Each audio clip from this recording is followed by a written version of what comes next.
पीठाधीश्वर महाराज की जय हो। सतगुरुदेव भगवान की जय हो। अनंत कोटि वैष्णव भक्तवृंद की जय हो। अनंत अनंत कोटि रसिक जनन की जय हो। अनंत अनंत कोटि गुरुजनन की जय हो।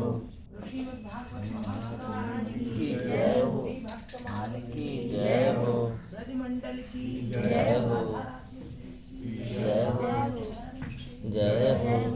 संसार के सारे आधार हो तुम, कृष्ण तुम्हारी जय हो।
यही हम सब करते हैं अरग, यही हम मन व्याधि विकार न हो पैदा, मन व्याधि विकार न हो पैदा।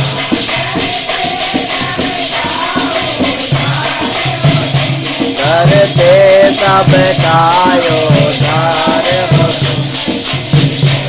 तुम्हारी जय होवे, काल तुम्हारी जय होवे।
अरे उखड़ जाएगा पेड़, नीचे गिर जाएगा।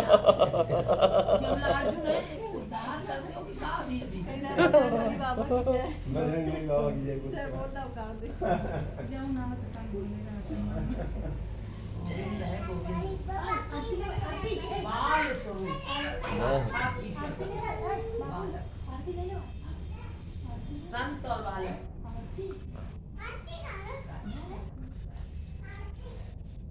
आज सब गायब हो गए। आज गई है आशा महारानी की चाची के यहाँ, चाची के यहाँ गांव है। हाँ, उनका मायका है आशा का, ससुराल में मायका है। जो भी हो, इस संसार में ससुराल और मायका सब कर दिया है। वहाँ पर संकीर्तन, उनकी बेटे का विवाह। एक भजन आपकी उसमें लिखा हुआ है, अचानक खुल गया। अच्छा। और मैंने यहाँ पढ़ा, वो एक्चुअली वो कव्वाली है। हाँ। तो ससुराल वाली बात मायके वाली चल रही ना, हाँ। तो वो कहता है कभी कि वो दुनिया मेरे बाबुल का घर, हाँ, ये दुनिया ससुराल। है। उन्होंने कितनी अच्छी बात वो की थी। दुनिया मेरे बाबुल का घर।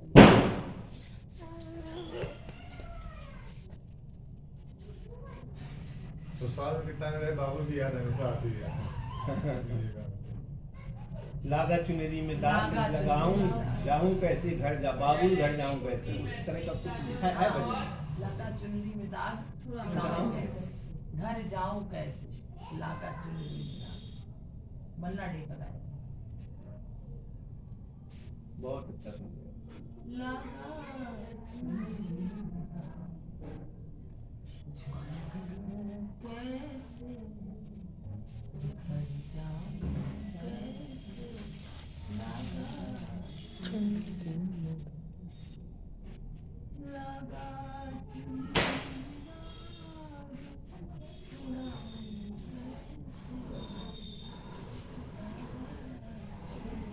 इसका जो म्यूजिक है ना वो भी बहुत अच्छा है, बिल्कुल पहुंचा देता है भगवान। हाँ, हाँ, ये अकेले में हम बजा बजा के, ये तो उन्होंने तो ये गजल गाई है, लेकिन हम अपने भगवान लागा है उस उन्हीं उसी के लिए उन्होंने गाया।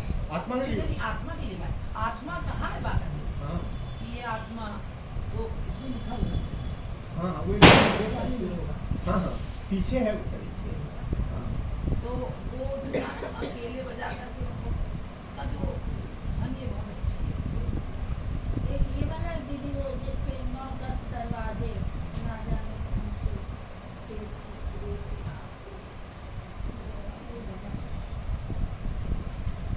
तो वहीं आज ये सब गई है कीर्तन। उनके बेटे की शादी है, तो शादी में कीर्तन होगा, ऐसे नहीं होता है। तो शादी विवाह होता है तो थोड़ा सा जलसा हो जाता है। कृपा है।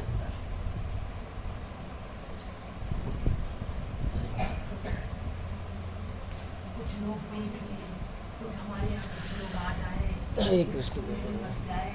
सत्य बता रहे हैं, सिर्फ इसके अंदर यही कामना है। ये कामना। थोड़ा सा कीर्तन भी नहीं, थोड़ा गाना बजाना हो जाए। हे कृष्ण गोविंद। जैसे वो नहीं, वो आते थे, वो कीर्तन करने वाले आते हैं हाँ हाँ तो करके चले जाते हैं, हाँ पैसा ऐसा ले लेते हैं।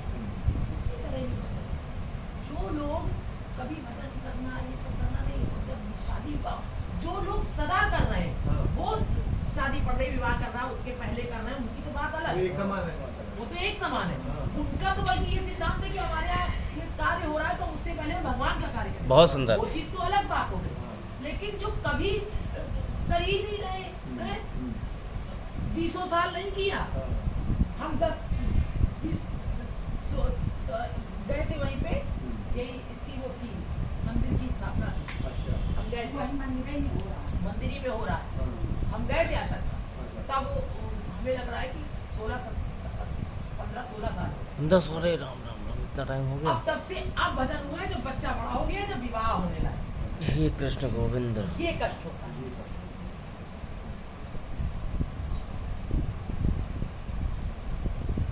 अब विवाह हो रहा है तो विवाह में थोड़े कुछ लोग आ जाओ तो भजन करें। नारायण हरे।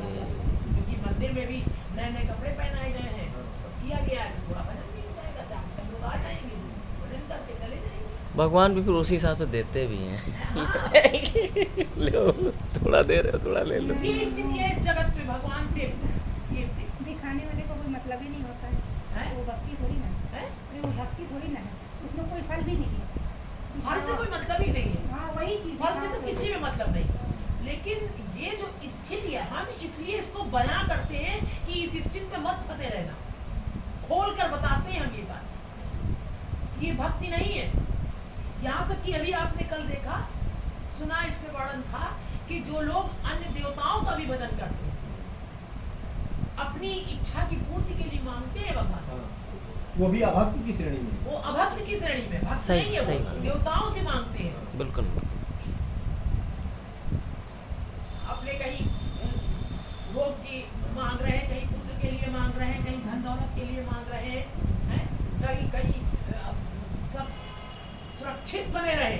सही बात। फलाने फलाने देवता, हर चीज के अलग अलग देवता बना दे। वो श्रीमद् भागवत में बतान दे दिया गया इसका। जी हाँ। तो जो इसका अलग अलग सब मांगते रहते हैं, ये भी कहा ये भक्ति की श्रेणी में अभक्त। बहुत सुंदर। मांग रहे हैं अपनी भौतिक सुविधा। कभी कभी चेतना आ गई तो कर लिया भजन, चलो फिर भी हम इनको प्रणाम करते हैं, या तो कृपा फिर भी कृपा है। नाम तो लिया। परंतु ये सिद्धांत नहीं है। भक्ति सिद्धांत जो लेकर बैठे ना, ये भक्ति के सिद्धांत नहीं है।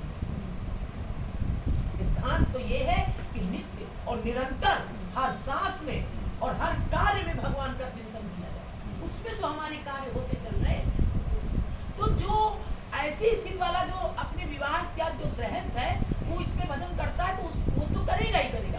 वो तो मरण में भी करेगा, जन्म में भी करेगा, उस सब में करेगा भजन, क्योंकि उसके लिए तो सर्वप्रथम ईश्वर ही है। तो वो कर रहा है तो उसके लिए नहीं है। अब जैसे इन लोग के बच्चों के विवाह होता है, दीदी भजन कर ले, हाँ बेटा जरूर करो, पहले भजन करो, तो उनका ये पहले भजन नहीं है, उनका भजन ही हो रहा है। पुत्र वधुएं आ रही हैं, जो भी हैं, उनको भी यही शिक्षा दी जा रही, बेटा भगवान का भजन करो, सर्वप्रथम भोजन बनाओ। तो उन घरों की बात अलग है। सही बात।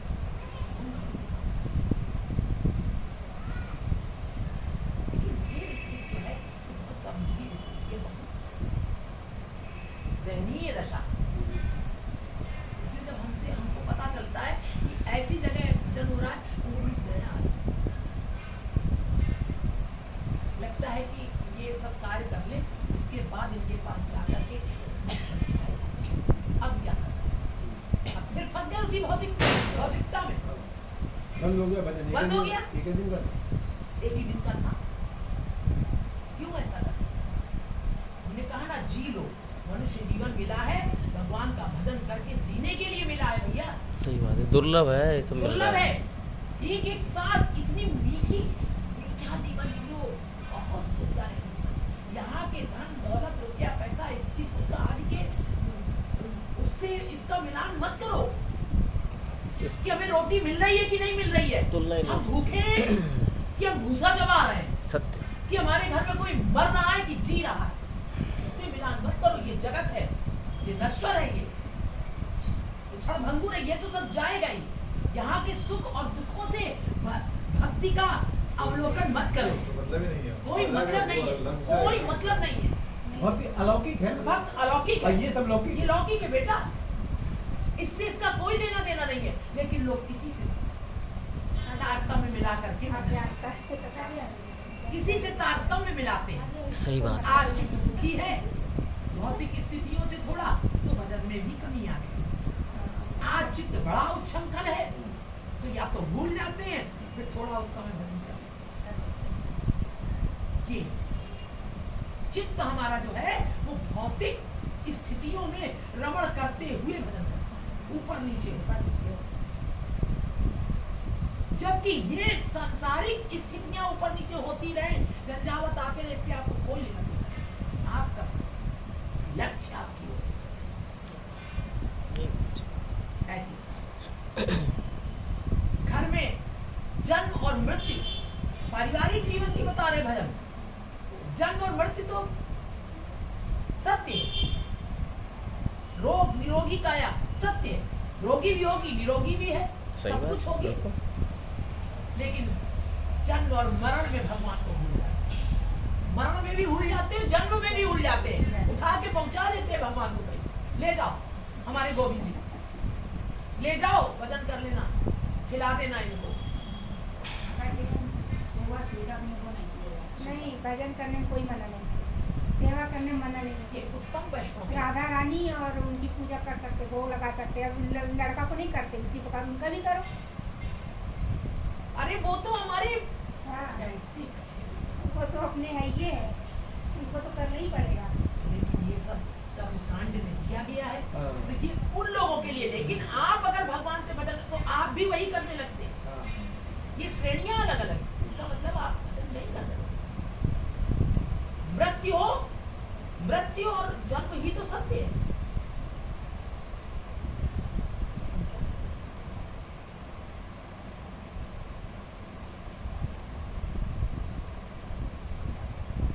इस वक्त जीव को इस जगत की स्थिति में चलायमान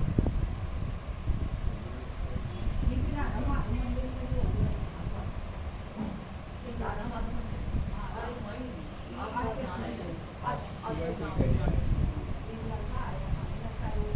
तुम्ही का आशा का हो? हाँ, आशा। आशा का बेटा। क्या करें बेटा, हम तो कहीं तो बता दिए और क्या हाँ नहीं अच्छा किया।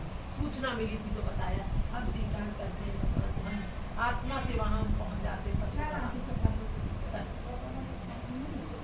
क्या करें, शरीर से बहुत।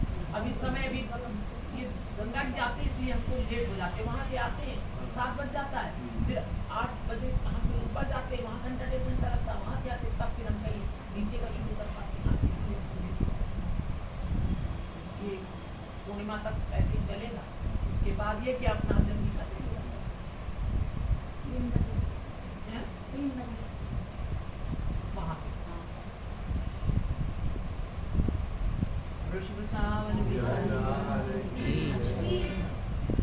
भक्ति के सिद्धांत जो है वो जीवों को, हम तो कहते हैं कि पता हो या ना हो, जब हृदय में बेटा भक्ति होती ना तो सिद्धांत अपने आप क्लियर होते हैं। हाँ। उनको देखने की जरूरत नहीं पड़ती, हाँ। वो अपने आप उदित हो जाते हैं। भगवान की जब कृपा होती है वो सैद्धांतिक ही भक्ति करता है।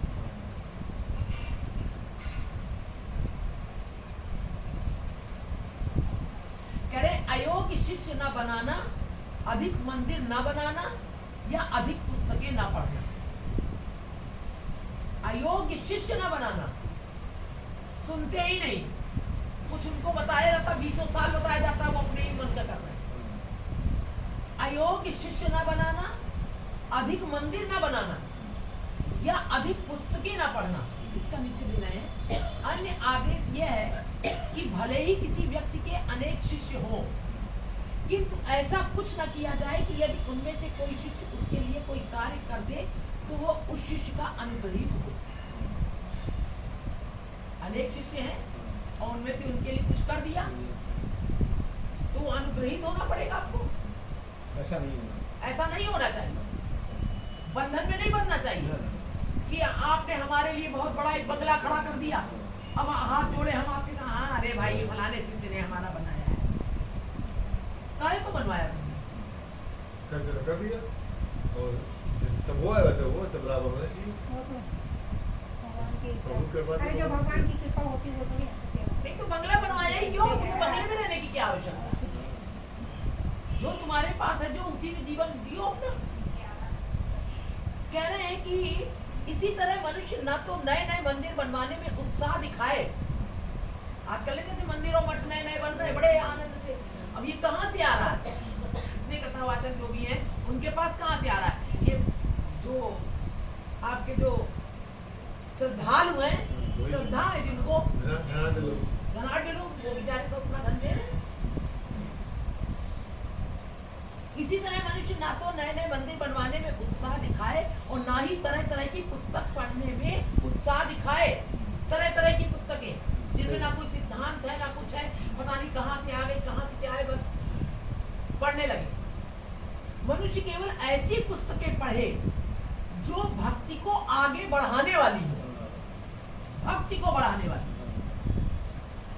व्यवहारतः यदि कोई भगवत गीता, श्रीमद् भागवत, चैतन्य महाप्रभु के उपदेश, भक्ति रसामृत सिंधु को ध्यान पूर्वक पढ़े तो उसे कृष्ण भावना के विज्ञान को समझने के लिए पर्याप्त ज्ञान प्राप्त हो सकेगा।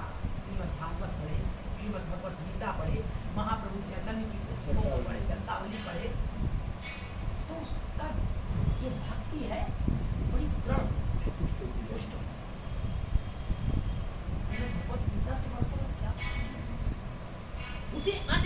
पड़ने की झंझट उठाने की आवश्यकता नहीं है। भटकाव है उनमें। भटकाव है उनमें। भटक जाए। श्रीमद् भागवत में नारद मुनि महाराज युधिष्ठिर से समाज के आश्रमों के कार्यों के विषय में चर्चा चलाते हुए सन्यासियों के नियमों का विशेष उल्लेख करते हैं। सन्यास आश्रम स्वीकार करने वाले को अयोग्य शिष्य बनाने की अनुमति नहीं दी जाती। सन्यास आश्रम जिन्होंने अपना लिया है अयोग्य शिष्य न बनाए। सन्यासी की चाहिए कि सर्वप्रथम वो ये जांच करे कि इच्छुक शिष्य कृष्ण भक्ति को सच्चे दिल से अपना रहा है अथवा नहीं। यदि नहीं तो उसे शिष्य नहीं बनाया जाना चाहिए। किंतु चैतन्य महाप्रभु अहेतुकी रूप से इतने कृपालु थे कि उन्होंने समस्त प्रामाणिक गुरुओं को सलाह दी कि वे कृष्ण भक्ति के विषय में सर्वत्र प्रवचन करें। खैर वैसे ही सिद्धांत है शास्त्रों में कि गुरु जो सन्यासी गुरु है उसको बहुत सारे अयोग्य शिष्य नहीं बनाने चाहिए। लेकिन महाप्रभु चैतन्य कह रहे हैं इतने दयालु थे कि वो योग्य हो चाहे अयोग्य हो उन्होंने सब जगह अनुमति दे दी कि भगवान का प्रचार हो। क्यों जगाई मधाई को उन्होंने उद्धार हो गया उनका। तो कह रहे हैं उन्होंने चैतन्य महाप्रभु अहेतुकी रूप से इतने कृपाल थे कि उन्होंने समस्त प्रामाणिक गुरुओं को सलाह दी कि वे कृष्ण भावना भक्ति के विषय में सर्वत्र प्रवचन करें। अतएव चैतन्य महाप्रभु की परंपरा में सारे सन्यासी भी कृष्ण भक्ति पर सर्वत्र प्रवचन कर सकते हैं। और यदि कोई सचमुच शिष्य बनने के लिए उद्यत है तो सन्यासी उसे अपना शिष्य बना सकता है। एक बात तो है कि शिष्यों की संख्या बढ़ाए बिना कृष्ण भक्ति संप्रदाय का प्रसार नहीं हो सकता। कृष्ण भक्ति कैसे बढ़ेगी जब तक आप प्रचार और प्रसार नहीं करेंगे। अतएव कभी कभी खतरा होते हुए भी चैतन्य महाप्रभु की परंपरा का सन्यासी ऐसे भी व्यक्ति को शिष्य बना सकता है जो पूरी तरह शिष्य होने के योग्य ना हो। अब श्री प्रभुपाद ने तो यही किया, पूरी तरह से योग्य नहीं थे लेकिन उन्होंने सबको बना दिया, हिप्पियों को बना दिया। ऐसा शिष्य प्रामाणिक गुरु की कृपा से बाद में धीरे धीरे उन्नति कर लेता है। किंतु यदि कोई व्यक्ति प्रतिष्ठा या मिथ्या सम्मान की दृष्टि से शिष्यों की संख्या बढ़ाता है तो वो कृष्ण भक्ति के पथ से निश्चय ही चित हो जाएगा। अगर वो अपनी प्रतिष्ठा बढ़ाने के लिए उसके दिल में ये हो कि सब जीवों का कल्याण हो जाए तब तो वो घुसे गहरे जल में कूद जाए। और अगर अपनी प्रतिष्ठा बढ़ाना है तो फिर वो ज्यादा आगे हाथ ना बढ़ाए नहीं तो वो अभी डूब जाएगा। सुधारते सुधारते कुछ बर्बाद हो जाएगा, डूब जाएगी। तलहटी में ज्ञापशाद बाबा तो जो वहाँ उनके जो लिखे हुए वचन उनमें ये भी वचन लिखा हुआ है कि तू दूसरों को सुधार मत, तू अपने को सुधार, नहीं तो तू दूसरों को सुधारते सुधारते कहीं तू ना बिगड़ जाए। ये इसलिए कहा तो है जल में कोई डूबेगा तो पहले तुम्ही को डुबाएगा जब उसको बचाने चलोगे, बाद में वो डूबेगा, बाद में वो डूबेगा। और अच्छा, और ये उस जगह नहीं होता है जहाँ अपनी अपनी कोई परवाह ही नहीं, तो वहाँ कोई फर्क नहीं पड़ता। शराबी कबाबी कोई बैठा है अपने ऊपर कोई फर्क पड़ने वाला नहीं, वो जूता मार देगा तो चले आओगे, कहते हाँ भजन नहीं करते भाग यहाँ से चले आओगे। तुम्हें अपनी कोई प्रतिष्ठा की कोई जरूरत नहीं है, कोई संख्या बढ़ाने की आवश्यकता नहीं है। अगर तब तो तुम कहीं भी घुस जाओ, कोई कैसा व्यवहार कर रहा है तो अगर तुम्हें ये मैं गुरु हूँ मेरी प्रतिष्ठा है तब भी गड़बड़ हो जाएगा, तुम बिगड़ जाओगे। एक बात तो है कि शिष्यों की संख्या बढ़ाए बिना कृष्ण भक्ति संप्रदाय का प्रसार नहीं हो सकता।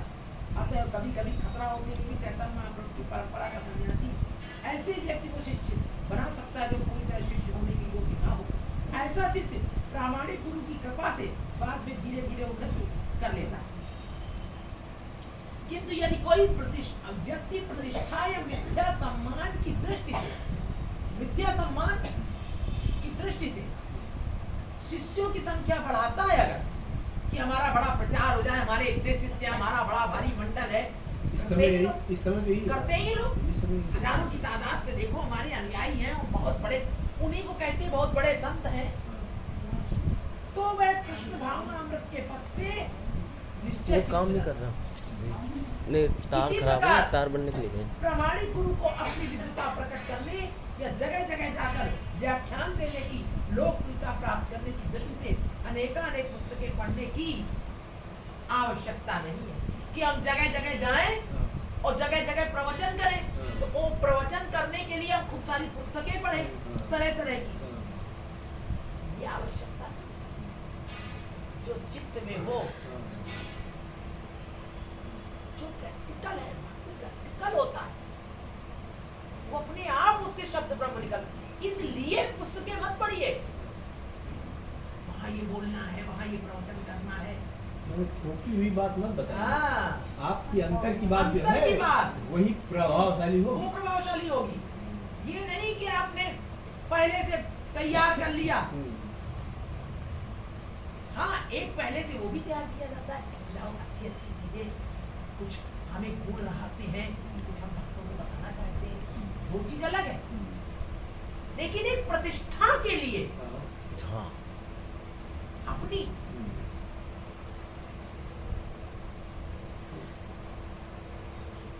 उसे ऐसी बातों से बचना चाहिए। यह भी कहा गया है कि सन्यासी को मंदिर बनवाने में अधिक उत्साह नहीं दिखाना चाहिए। हम चैतन्य महाप्रभु की परंपरा वाले अनेक आचार्यों के जीवनों से देख सकते हैं कि वे मंदिरों के बनवाने में अधिक उत्साह नहीं दिखाते थे, किंतु यदि कोई आकर कुछ सेवा करना चाहेगा तो वही संकोची आचार्य ऐसे सेवकों को बहुमूल्य मंदिर बनवाने के लिए प्रोत्साहन देंगे। उदाहरण, सम्राट अकबर के सेनापति महाराज मान सिंह ने श्री रूप गोस्वामी की सेवा करनी चाहिए, तो उन्होंने उसे गोविंद जी के लिए काफी लागत वाला विशाल मंदिर बनवाने की आज्ञा दे दी। कहा हम आपकी सेवा करना चाहते हैं वर्षा पर, तो उन्होंने बहुत कह दिया कि गोविंद जी का मंदिर बनवा दो, क्योंकि वो हाईएस्ट लाइफ बहुत विशाल मंदिर सामर्थ्यवान। इस तरह गुरु मतलब अपनी उन्होंने सेवा नहीं कराई, जन या कल्याण। अपने नाम से भी नहीं। कोई कौन जानता है गोविंद जी का मंदिर ये उन्होंने बनवाया है।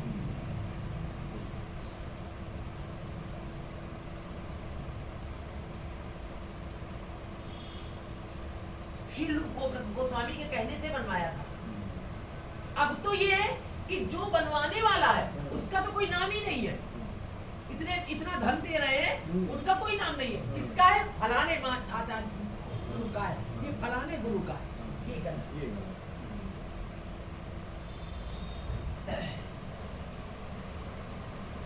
इस तरह गुरु को चाहिए कि वो मंदिर बनवाने की जिम्मेदारी अपने ऊपर ना ले। अगर कोई चाह रहा है तो कहे ठीक है बनवा देना, और वहां से चलता बने। अपने ऊपर जिम्मेदारी ना ले, ना अपना नाम। किंतु यदि किसी के पास धन है और वो इस धन को कृष्ण की सेवा में खर्च करना चाहता है, तो रूप गोस्वामी जैसे आचार्य को चाहिए कि भक्त के धन का सदुपयोग भगवान की सेवा है, एक सुंदर मूल्यवान मंदिर बनाने में करा देगा। अगर उसके पास बहुत धन है, वो कह रहा है तो कह दे कि ठीक है भगवान का मंदिर बनवा दो, अपने लिए नहीं। दुर्भाग्यवश ऐसा होता है कि अयोग्य गुरु धनिक पुरुषों के पास पहुंचकर मंदिर बनवाने के लिए धन मांगते हैं। अधिकतर ये होता है कि धनवानों से कहते हैं कि इतना यहाँ पे दिया जाए, इतना दिया जाए, हैं? इतनी राशि ये सरिया के लिए, इतनी राशि करेगा तो ये सेवा इतनी इसके लिए है, वो ईंटें इतनी लाने के लिए इतनी सेवा है, इतनी नौरंग लाने के लिए इतनी सेवा है। ज्यादातर धनिक के पास जाते हैं, धन मांगते हैं। यदि ऐसा धन अयोग्य गुरु द्वारा अपने आराम से रहने के लिए मूल्यवान मंदिरों के बनवाने में लगा दिया जाता है, किंतु उपदेश का कोई कार्य नहीं चलाया जाता, तो ये स्वीकार्य नहीं। उपदेश तो वहां कुछ है नहीं, वो अपने आराम के लिए सब बनवाया जा रहा है। दूसरे शब्दों में गुरु को तथाकथित आध्यात्मिक उन्नति के नाम पर मंदिर के भवन बनवाने के लिए उत्साह नहीं दिखाना चाहिए। प्रत्युत उसका सर्वोपरि कार्य धर्मोपदेश होना चाहिए। उसका सबसे ऊंचा कार्य क्या होना चाहिए? धर्मोपदेश। इस संबंध में श्री भक्ति सिद्धांत सरस्वती गोस्वामी महाराज ने संस्तुति की है कि गुरु को चाहिए कि वे पुस्तकें प्रकाशित करें। यदि किसी के पास धन है तो उसे चाहिए कि उस धन को भक्ति मन में बनवाने के बजाय कृष्ण भक्ति आंदोलन के प्रसारित विभिन्न भाषाओं में प्रामाणिक पुस्तकें प्रकाशित करने में लगा दी जाए। अगर धन है तो उससे कहे पुस्तकें प्रकाशित करो, पुस्तकों को खरीद फरोख्त कराई जाए, जीवों तक पुस्तकें भेजी जाए, पुस्तकों के माध्यम से पहले जीवों को प्रोत्साहित किया जाए।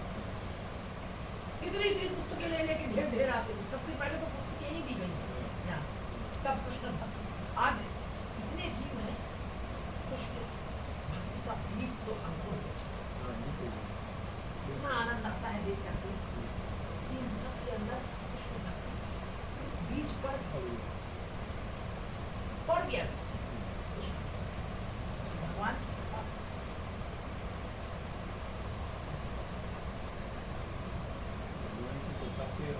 आपकी कृपा से वो पुस्तक खरीद भी होगा, बीज जो खड़ा हुआ।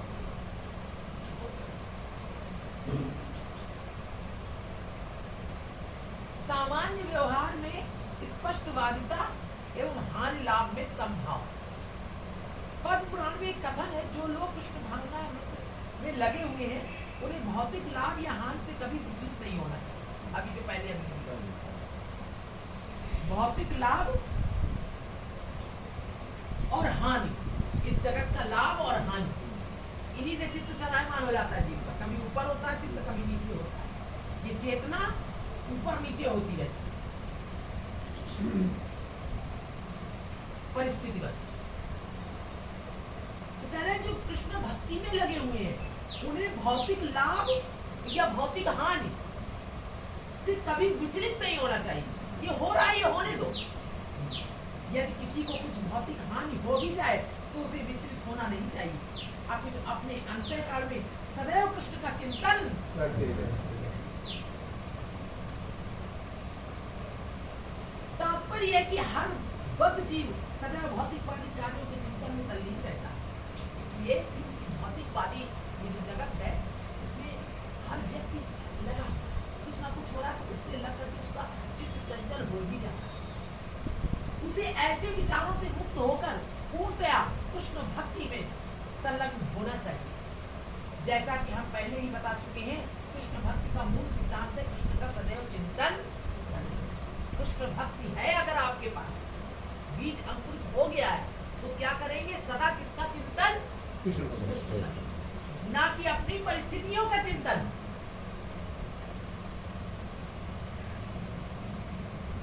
मनुष्य को भौतिक हानि से विचलित ना होकर अपने मन को भगवान के चरण कमलों पर केंद्रित करना चाहिए।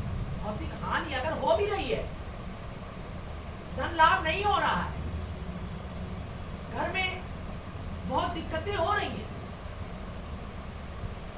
भगवान का चिंतन करना चाहिए, ना कि इन सबको पाने के लिए परेशान। कह रहे हैं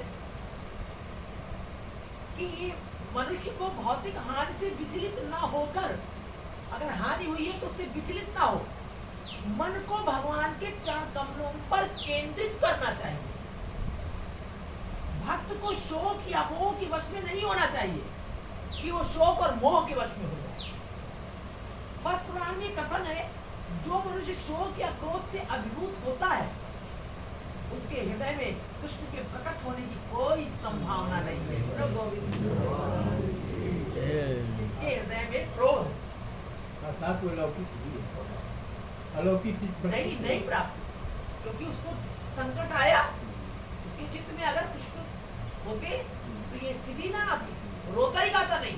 कोई मर गया तो भी भगवान का भजन कर रहा है, जन्म हो गया तो भी भजन कर रहा है, आज दाल रोटी मिल रही है तो भी भजन कर रहा है, आज किसी से कष्ट मिल रहा है तो भी भजन कर रहा है, सब चले गए घर से तो भी भजन कर रहा है, सबने भगा दिया तो भी भजन कर रहा है।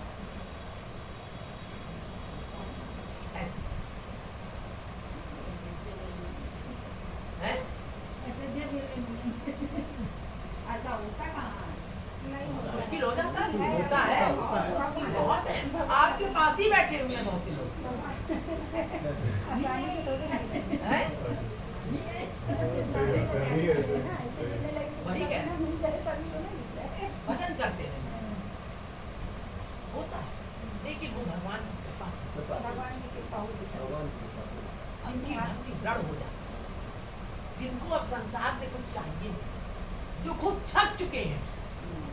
संबंधों को जान चुके हैं हाँ, कि ये क्षण भंग है, हाँ, क्यों अपना समय बर्बाद? भगवान ने जिनको जगा दिया है, हाँ, जगा दिया है? है। जानता सब कोई मगर जानते कर सब कोई है, पाता लेकिन जागा नहीं। हाँ, लेकिन जागा। भगवान ने जिसको जगा दिया, भगवान की कृपा हो गई। जिसकी चेतना जागृत हो चुकी है, जिसकी दृढ़ता स्थिर हो चुकी है, दृढ़ हो चुकी है, वो ऐसी स्थिति में रहता है, ऐसी जिंदगी है। मगन होके रहता है। हाँ, आएंगे। लेकिन तो भाई आएंगे। संसार है, घर है, परिवार है, ये स्थितियां आती हैं। आती जाती रहती है। ऐसा नहीं है, कोई ऐसा नहीं है जिसके पास आती नहीं। लेकिन भगवान का दया उसी पर है जो टिका हुआ है उस स्थिति में। चलायमान चित्त। अब देवताओं का सम्मान करने से चूकना नहीं चाहिए, भले ही कोई देवताओं का भक्त ना हो, किंतु इसका यह अर्थ नहीं होता कि वो उनका अनादर करे। उदाहरण, एक वैष्णव शिव जी या ब्रह्मा जी का भक्त नहीं होता, एक वैष्णव शिव जी या ब्रह्मा जी का भक्त नहीं होता, किंतु यह उसका परम कर्तव्य है कि वो इन उच्च पदासीन देवताओं का सभी तरह आदर करे। वैष्णव दर्शन के अनुसार मनुष्य को एक चींटी तक का आदर करना चाहिए। जय हो, जय हो, जय हो। वैष्णव वो है शैव, हाँ, लेकिन वैष्णव दर्शन में तो है कि वो चींटी तक का सम्मान करे। फिर तुमने और भी जीवों का अपमान कैसे कर दिया? तुमको उसमें भी अपना विष्णु ही दिखाई देना चाहिए, कृष्ण भी दिखाई देना चाहिए, अनादर नहीं कि हम तो बड़े भारी भक्त हैं, हम इनका सबका अनादर करते नहीं। तो फिर शिव जी तथा ब्रह्मा जी जैसे महापुरुषों के विषय में क्या कहा जाए? और पुराण में कहा है, क्योंकि कृष्ण या हरि समस्त देवताओं के स्वामी है, चूंकि कृष्ण या हरि समस्त देवताओं के स्वामी, अतः वे सदैव पूजनीय है। किंतु इसका यह अर्थ नहीं होता कि देवताओं का सम्मान न किया जाए। समस्त देवता उन्हीं का स्वरूप है, शक्तियां हैं। इस सृष्टि में जहां जिस चीज की आवश्यकता पड़ी, जिस कार्य की, वहां उन्होंने अपनी शक्ति को प्रकट कर दिया। वो शक्तियां जो हैं वो उतना ही कार्य करती हैं। अब जैसे संग्रह करना था राक्षसों का, तो काली जी का प्रादुर्भाव हो गया, काली जी उत्पन्न हो गई, वहां भगवान ने काली जी को उत्पन्न कर दिया। अब काली जी से जो कार्य कराया वो ब्रह्मा जी से नहीं करा रहे, जो ब्रह्मा जी से कार्य करा रहे हैं वो शंकर जी नहीं कर रहे हैं। सबका अलग अलग अपना विभाग है। तो ऐसा नहीं है कि आप सबको ही कह रहे सब बेकार है, नहीं। लेकिन सब में एक, किसी भी जीव को पीड़ा ना पहुंचाना। इसका एक दृष्टांत जो है, संत जी कह रहे थे, इससे आपको ज़्यादा समझाने के लिए कि जैसे एक कन्या है, उसका विवाह कर दिया गया, तो वो जिस परिवार में जाती तो उसका संबंध तो पति से है, लेकिन वो सम्मान सबका करती है। सबका करती है, किसी का अपमान नहीं करती है। सम्मान पूरे परिवार का सबका करती है। उसी तरह से ये बता रहे हैं कि वैष्णव हाँ, वैष्णव है तो कृष्ण का भक्त, लेकिन वो इन सभी देवताओं का सम्मान करता है। सम्मान करता है, लेकिन वहां पर उनसे कुछ मांगता नहीं है, या उनको कोई अलग स्वरूप में नहीं देखता है। ना, उनकी कोई पूजा पद्धति ये सब कुछ अलग नहीं है उसके लिए कुछ। हमें बड़ा अच्छा लगा उनका दृष्टांत थी। एक कन्या जो है, मतलब उनका कहने का तरीका था, समझाने का था कि कन्या जाती है तो उसका वास्तविक संबंध तो पति से ही है, लेकिन वो पूरे परिवार का सम्मान करती है। अब ये नहीं आप कृष्ण भक्त है, कोई आ गया, देवी भक्त आ गया, कोई शनि भक्त आ गया, कोई शिव भक्त, तो आप पीठ मोड़ के बैठ गए या उससे कुछ आपने दुर्व्यवहार किया, ऐसा नहीं।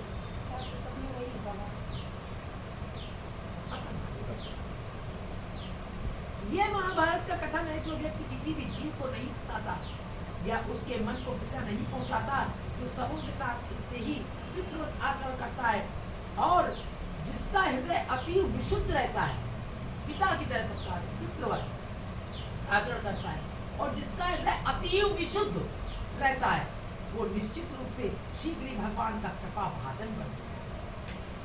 हृदय जिसका बिल्कुल शुद्ध है, तो निश्चित रूप से भगवान की कृपा भाजन, यानी कृपा उस पर अवश्य होती है। भगवान की कृपा है, तभी वो सबका सम्मान कर पा रहा है। कभी कभी तथाकथित सभ्य समाज में पशुओं के प्रति क्रूरता के विरुद्ध आंदोलन किया जाता है, किंतु साथ ही साथ सुव्यवस्थित कसाई घरों को सदा चलाया जाता है। वैष्णव ऐसा नहीं होता। वैष्णव ना तो कभी पशु वध का समर्थन कर सकता है और ना ही किसी जीव को पीड़ा पहुंचा सकता है। जैसे अभी कल हमने कहा था कि वो मछली पालन के लिए वो मोदी जी अग्रसर कर, गलत है। वैष्णव कभी भी जीव हिंसा के लिए नहीं आता। बोलो गोविंद भगवान की जय। वर्जनीय अपराध जो त्यागने के लिए अपराध है वो उनका वर्णन है आदि के सामने।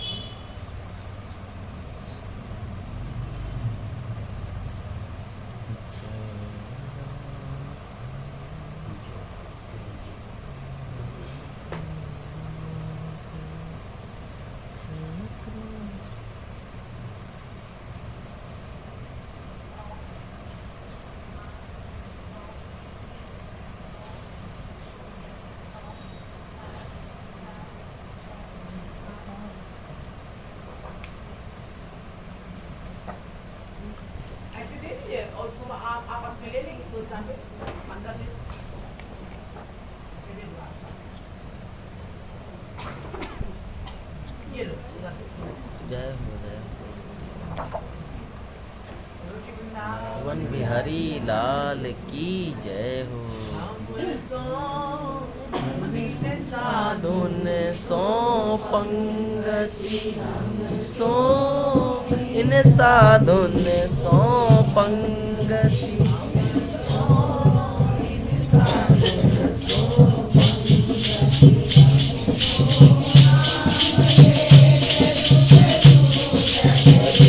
को नाम लेते दुख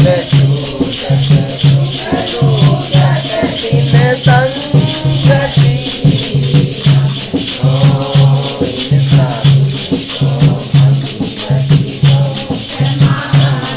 काम रति गणपति आज महेश नारायण नर असुर मुनि पाची पशु हरि भक्ति परायण वाल्मीकि नारद अगस्त्य राजदूत कुलहीना सबरी बापत वशिष्ठ विदुर विदुरानी प्रेम प्रवीणा गोप द्रौपदी कुंती आदि पांडवाऊ विष्णु निम्बारक माधो रामानुज मधुसूदन लाला कारज धनुर्वास सुरेश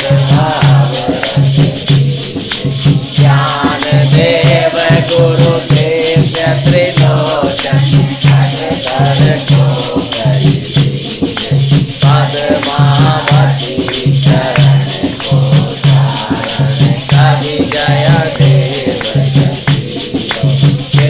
तामणि चिद रूप लखायो बिल्व मंगल केशव भट्ट श्री भट्ट नारायण भट्ट गदाधर कलनाथ वल्लभाचारज व्रज के पूजन नित्यानंद महाप्रभु सची सुवन भट्ट गोपाल रघुनाथ जीव हरि मधुसानी रूप सनातन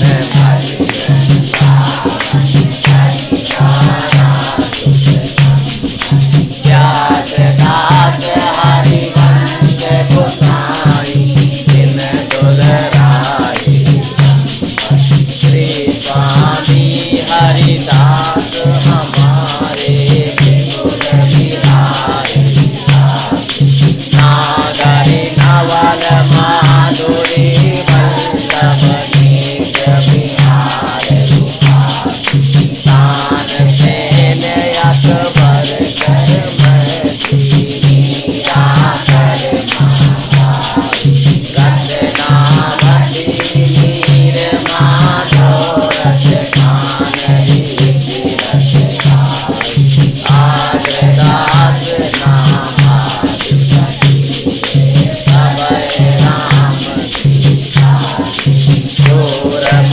मन मोहन नरसिंह माधो दास गोसाई तुलसी कृष्ण दास पुरी श्रीधर मधुसूदन पीता गुरु राम हरि भगवान मुरारी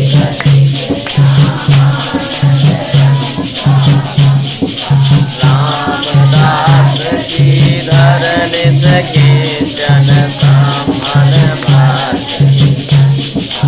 राधायन गोविंद नंद प्रभु दास मुरारी प्रेम निधि विठ्ठल दास मधुरिया लाल मती सीता रानी गोपाली उदविया पूजित लपीले भक्ति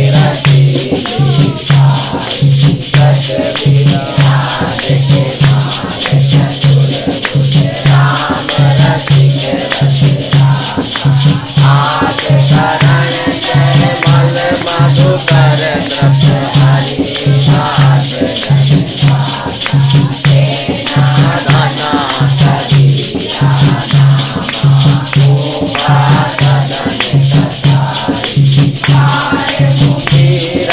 दास सभा में धरी न श्याम के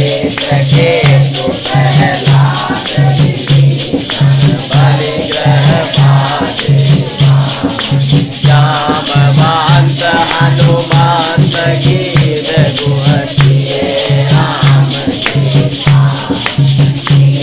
प्रति प्रचार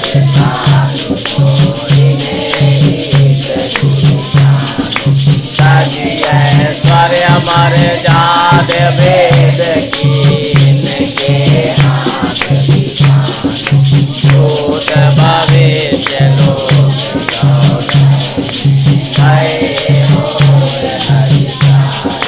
दिन दिन तो व्यवहार हमारो अभिमान भगवत रसिक सागर भोजन पूजो कुल आचार अनादर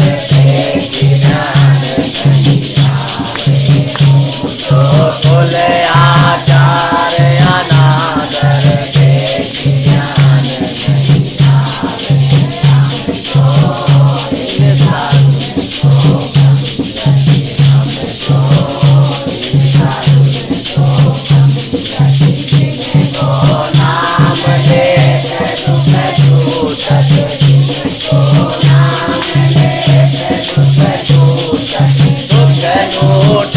तिन पंगति